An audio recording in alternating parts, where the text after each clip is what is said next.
تو یہ اب بہت بڑا منظرنامہ یہاں پر تبدیل ہو رہا ہے. یہ لڑائی اس نے کہا کہ ہم اپنے اہداف حاصل کرنے تک یہ لڑائی جو ہے وہ جاری رکھیں گے. اب جناب والا جو یورپی یونین اور کینیڈا نے یوکرین کے لیے ٹرمپ کے امن منصوبے کو روکنے اور آج کے اجلاس میں کسی بھی امن معاہدے کو ناممکن بنانے کا فیصلہ کیا ہے، اور انہوں نے اعلان کیا کہ روس پر مزید فوجی پابندیاں، امداد کے لے کر پابندیاں اور خود مختاری کا مطلب ہے کہ یوکرین کو اس کے تمام علاقے واپس ملنا ہوں گے اور یوکرین کو مذاکرات کا حصہ ہونا چاہیے. پھر امن معاہدے کے بعد یوکرین کو مسلح کیا جائے گا. لیکن یہاں پر جب یہ میکرون نے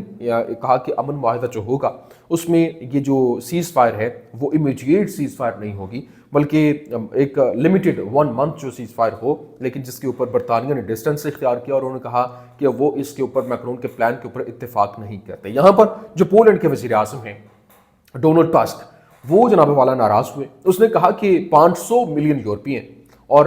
300 ملین امریکی ہیں، اور وہ امریکیوں سے کہہ رہے ہیں کہ وہ 140 ملین روسیوں کے خلاف ان کا دفاع کریں. یہ ایک غیر منطقی ہے اور یورپیوں کو خود کو گننا سیکھنا چاہیے. روسی اورشنک میسائلوں کی آمد کا وقت ہے اور برلن جو ہے وہ جو کہہ لیں کہ 12 منٹ کی دوری پہ ہے، پیرس جو ہے وہ 15 منٹ کی دوری پہ ہے، لندن 17 منٹ کی دوری پہ ہے. اب یورپ امریکی مدد کے بغیر یوکرین کو اربوں یورو نہیں بیچ سکے گا. باقاعدہ طور پر فرانس بنیادی طور پر دیوالیہ ہو چکا ہے، جبکہ یورپی یونین کے دیگر ممالک اور برطانیہ اس سے بہتر صورتحال میں نہیں ہے اور وہ امریکی مدد کے بغیر دسیوں ارب یورو جو ہے وہ یوکرین میں نہیں ڈال سکیں گے. روسی اکیڈمی آف سائنسز کے انسٹیٹیوٹ آف یورپ کے ایک محقق سرگئی فیڈروف کی جانب سے یہ پوری کی پوری کہانی جو ہے وہ سامنے رکھی گئی. اور پھر نہ صرف یہ بلکہ ویلوڈن